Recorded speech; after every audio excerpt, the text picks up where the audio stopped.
So, good afternoon, all the faculty for the week one and all the participants who are there on the Telegram app.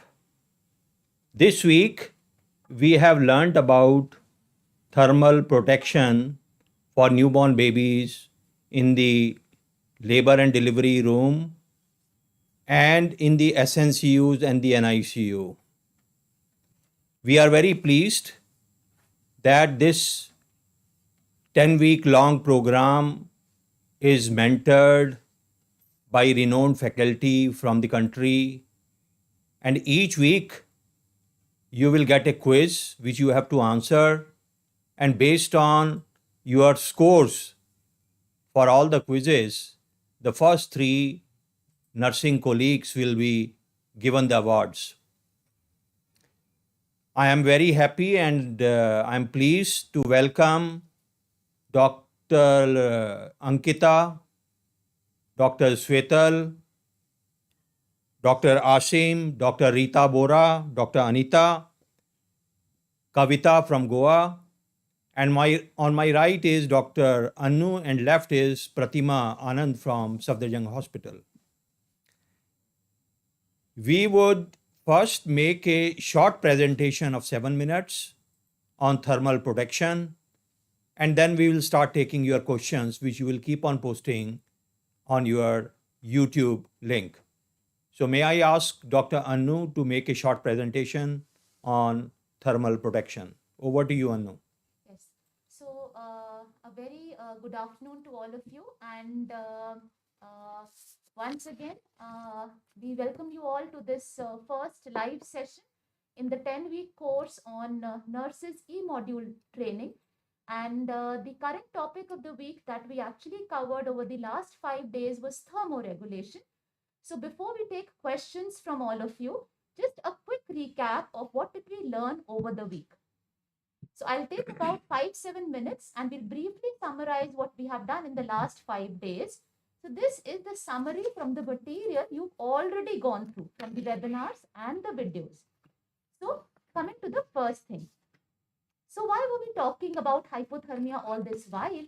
And the webinars and the videos of this week actually told us that hypothermia, that is temperature less than 36.5 degrees Celsius, leads to increased mortality. So there are increased risk of death. And not only that, there are so many morbidities associated with it. And we learned these morbidities. Our faculty, our mentors actually re-emphasize these morbidities. The second thing that we learned is that baby's ideal environmental temperature, that means what would be the best for this particular baby, depends upon number one, the weight of the baby. So it will be slightly higher if the baby is smaller. Number two, the postnatal day of life. Number three, whether the baby is or is not wearing clothing. And finally, if the baby is sick or not sick. So ideal environmental temperature is decided by these 4 parameters. Now, we have to be more cautious in preterm babies because they have a thin, immature skin. Moreover, they are always lying extended. So, they have open arms, open legs. They don't have the posture of a well-flexed term baby. They have lesser brown fat. And in addition to that, they have increased insensible water losses. And we did talk about insensible water losses. And why are they more? So they are sick, so they have increased risk of losses. They have immature skin. So again, they have increased risk of losses. So we learned why hypothermia was important. After that, Dr. Nishad stressed for us the importance of warm chain. And we learned the cardinal 10 steps. Right from the time that the baby is born to the time that you actually establish the first breastfeeding. So there are small steps. Each step is important and was re-emphasized in the webinar by Dr. Nishad. Then we learnt about hypothermia. So we categorized as mild, moderate and severe. And this is the cutoffs are very important. You might be asked these cutoffs even in the multiple choice question quiz which will come up tomorrow. So that is a direct hint to you. So what do? The baby is found hypothermic. We go for postnatal ward rounds, and the baby is found to have cold limbs. We take the temperature. The temperature is falling in between 36 to 36.4, or is falling in between 32 to 35.9. So when I say these categories, I actually am defining mild and moderate hypothermia. So I would immediately shift the baby to the warmer in case the baby's temperature was less than 36. However, if it is only cold stress, I manage the baby with the mother.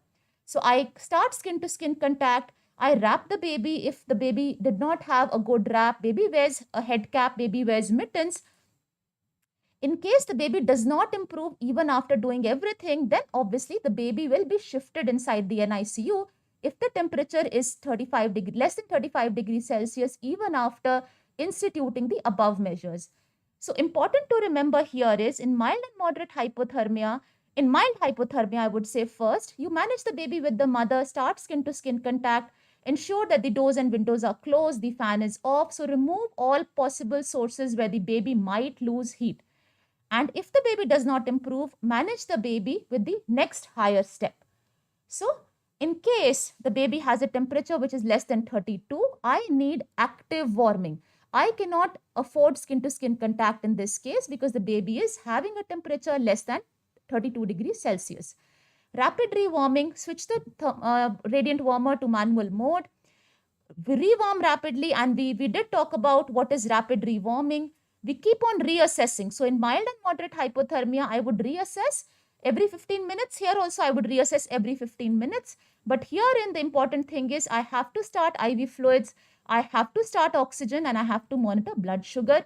And we also understood we have to give vitamin K because these babies are at a higher risk of bleeding and coagulopathy. Once the temperature normalizes, I can afford to monitor every 30 minutes, but before that, I will be monitoring all babies with severe hypothermia every 15 minutes. Lastly, we learned about hyperthermia, and we also understood that most common causes when you overwrap the baby or the environmental temperature is very high. So also look for signs of dehydration, look for signs of weight loss and inadequacy of feeding, and sometimes the baby may have infection. So it is not that if the baby has a temperature more than 37.5, I'm going to do a sample and I'm going to start investigating the baby for infection. So the first two bullet points are much, much more important than investigating for infection in the first go. But then it has to be a clinical interpretation. So that is all about the summarization of the key messages. I would now hand it over back to Professor Deorari for the next session. Thank you, Annu and Dr. Pratima. So can I see now all the faculty members who are online?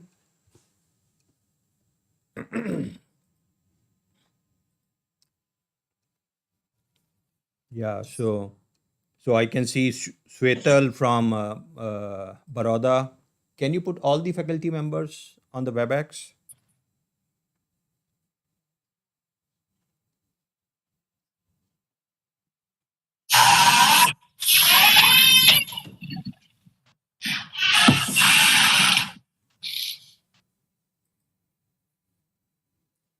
Yeah, good afternoon, Rita. Good afternoon, sir. Good afternoon. So I think while the other people are, oh, wonderful. I'm very happy to see my week one faculty members. So I can see Rita Bora, I can see Kavita, I can see Asem, I can see Swetal and Anita. Anita, can you put your video on, Anita?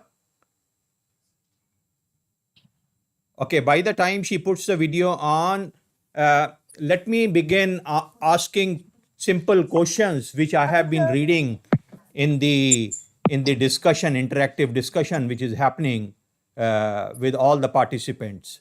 So my first question goes to Kavita. Kavita, what is the right time for giving vitamin K injection and what should be the dose of vitamin K? Kavita. So for all, yes, sir. Yes, sir. So for all babies, we give vitamin K at birth. So if the baby is less than 1.5 kilos, we give 0.5 milligrams IM intramuscular. If the baby is more than 1.5, we give 1 mg IM. This is for all babies, irrespective whether they are sick or not sick. Now, in case of hypothermia, if the baby is having severe hypothermia, then this baby becomes more prone to bleeding manifestations, disseminated intravascular coagulation. So in this scenario, again the dose remains the same. If the baby is less than 1.5, we will give 0.5 milligrams IM or IV in case of severe hypothermia. And if the baby is more than 1.5, then we will give 1 milligram IM or IV only in case of severe hypothermia, Thank otherwise you. not. Thank you, Kavita. Yes. So that means we have to give vitamin K to the baby. All babies at birth, according to Government of India recommendation, must get vitamin K at the time of birth. It has to be given during first 1 day or immediately within 1 hour of birth if baby is stable. But in case your baby is coming from outside and you are not sure whether this baby has hypothermia, moderate to severe, you are not sure about vitamin K, there is no harm in giving another dose of vitamin K to that particular baby. Just remember that. So my next question goes to Asim. Asim, what are the advantages of doing skin to skin care at the time of birth? How does this benefit the newborn baby? We can't hear you. Unmute yourself.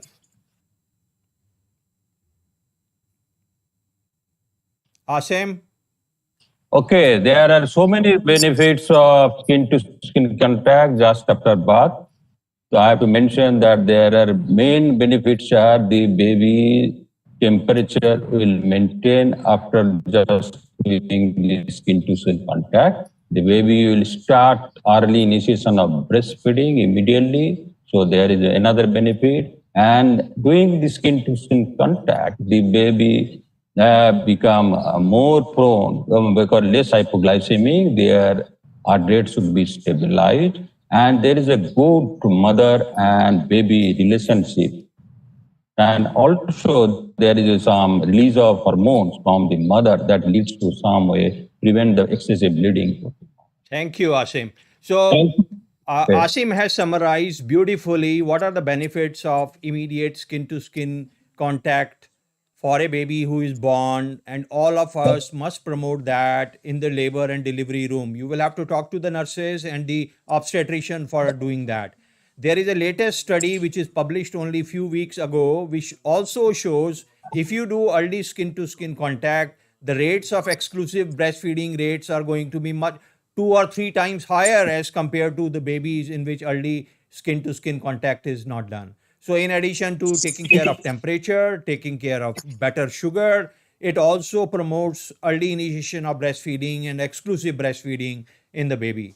My next question goes to Dr. Rita Bora from Dibrugarh. Rita, what are Yes. common situations in which the baby gets cold in the SNCUs or labor and delivery room? Common situations, 4, 5, 6 in number, just enumerate for the nurses. Yeah. Sir, if the preparation for the delivery is not proper and that we do not take care of the room temperature initially, then if we do not switch on the radiant warmer, and then we do not prepare for receiving the baby in warm linen, so those can be factors which can lead to hypothermia. And then if we avoid skin to skin contact, many a times babies are, rather than keeping them on the skin to skin contact with the mother, they are shifted to the radiant warmer. So that should not be done for a baby who is otherwise normal, healthy baby. So the baby should be immediately put on the skin to skin contact of the mother, and then all the procedures which are supposed to be done, like examination of the baby, a rough examination of the baby, then giving vitamin K also can be done with the mother when the baby is on skin to skin contact for nearly an hour. So baby should be in contact there for an hour. If we avoid those things, then the baby may become hypothermic. Along with that, sometimes if the baby has been transferred for some reason to the now we are talking of a baby who needs to be transferred to the radiant warmer, and this radiant warmer is near a door where drops of air are coming, so that can also lead to hypothermia in that baby. And then if we are not supposing the baby needs oxygen and then we are not warming that oxygen, that can be another factor which can lead to hypothermia. Thank So you, these are Rita. Thank you, yes. Rita. So there are a lot of situations. So I think all the staff nurses and doctors need to be aware of the situation in their context wherever they are working. Many times we get the x-ray done, the x-ray plate is cold, or our room temperature is on a lower side. As we talked earlier, the room temperature in the SNCUs have to be 26 to 28. In the delivery room, 25 to 28. So if our room is cold, babies are going to get cold. And Rita enumerated a lot of conditions which we have to be aware as a doctor and a nurse. And each team member should be aware about that, because it is totally preventable. Hypothermia is totally preventable and it can save lives, because each degree drop of temperature increases the risk of mortality in newborn baby. Now, my next question goes to Dr. Anita. Anita is from Chennai. So, my next question goes to you. Anita, if a newborn baby, can I see Anita? If a newborn baby is 3 day old, baby is under radiant warmer, and baby is having now fever 38.5 degrees centigrade, how do I know that it is due to overwarming or due to the underlying infection this baby is having fever? Anita? Sir, good afternoon. Am I audible? Yeah, you are audible. Yes. Okay. So if it is having fever or infection, then the baby's periphery is too cold. Difference you can check. Wonderful. Yeah. More than 2 degrees, then we should check rest of the Okay, so Anita is saying, active feeling yeah. dehydrated, losing weight, then it is more like Okay. environmental temperature. So weight check is a parameter. Thank you. Thank you, Anita. What she's saying is, number one, look at the baby. If you find the baby's extremities are cold and he's having fever, chances are it may be due to infection. If it is due to overwarming, his extremities also are going to be warm and his body also is going to be warm. In addition, looking at newborn reflexes in the baby. If a baby is septic and fever is due to that term baby, his reflexes are going to be on a poorer side. Poor suck will be there, as she mentioned. So looking at symptom on the baby will help you, and then trying to find out the cause. If it is radiant warmer is malfunctioning or over clothing is there is dehydration which has occurred, that may be a reason. So you have to take corrective measure why this baby is having fever. But remember, a baby who is having fever due to infection, he will be irritable. His extremities will be warm. His core temperature will be high. He will look to you like a tomato, reddish in color. On the other hand, due to infection, extremities will be cold. Environmental temperature, extremities will be cold. Central temperature will be on a hard side. So this is how you make a distinction between if a child is having fever, whether it is due to infection or due to overwarming. Now, my next question goes to Swetal. I read you had written in the discussion forum on the app about thermoneutral range of temperature. Can you just explain in simple terms what do we understand by thermoneutral range of temperature for a particular baby? Shwetal. Shwetal is from Baroda. Unmute yourself. Please unmute yourself. Rest other people, kindly mute yourself. Good afternoon, sir. Yeah, good afternoon. We can hear you clearly. Yes.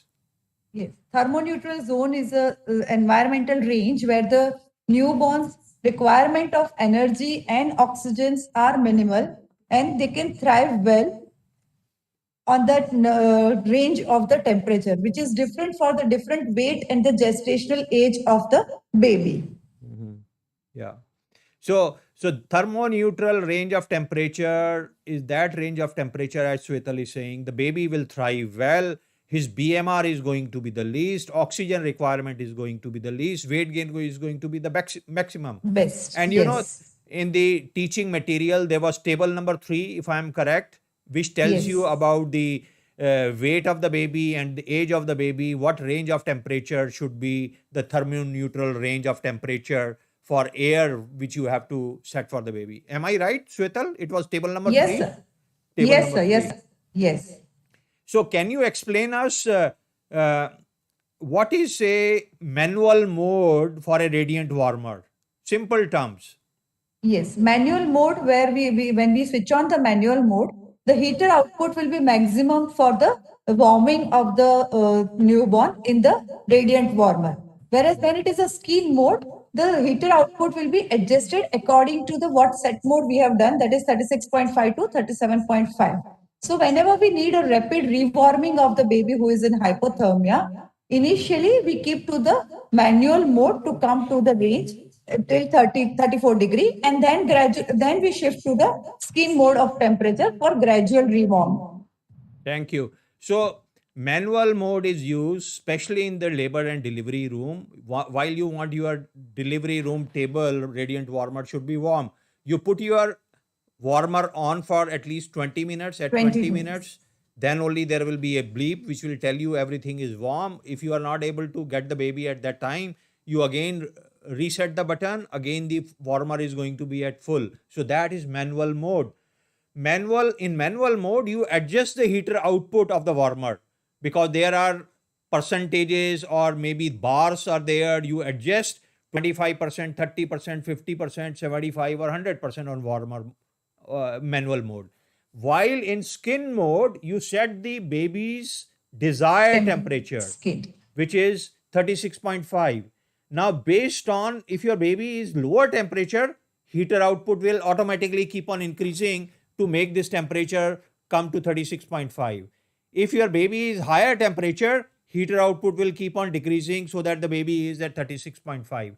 So servo mode or a skin mode is an automatic mode in which the heater output, the baby is deciding based on the temperature on the, and we have a control temperature which is 36 point. In a manual mode, you adjust the heater output and the baby will keep on changing the temperature. So in manual mode, you will have to do regular recording of the temperature of the baby to be sure the baby is having normal temperature. So keep that in mind while you are caring for babies in the warmers. So let me ask one question to Pratima. Pratima is the lead person who is responsible for overseeing that everyone is reading through and what questions and reading material is getting posted in the app for all of you, and is very hard work which is done by all the faculty members, which are 70 in number, who were able to enroll like 4,100 nurses into the Telegram app for teaching learning. And we are so happy that we have a global class standardized teaching learning material which we are sharing with you and then doing an interactive discussion. So my question to Pratima is, Pratima, if I have a choice that I have an incubator and a warmer, which is better, and in what situation we should use incubator and warmers? Incubators and radiant warmers both are incubators and radiant warmers both are actually heating devices, equipment. One is an open care warming system and another is a closed system.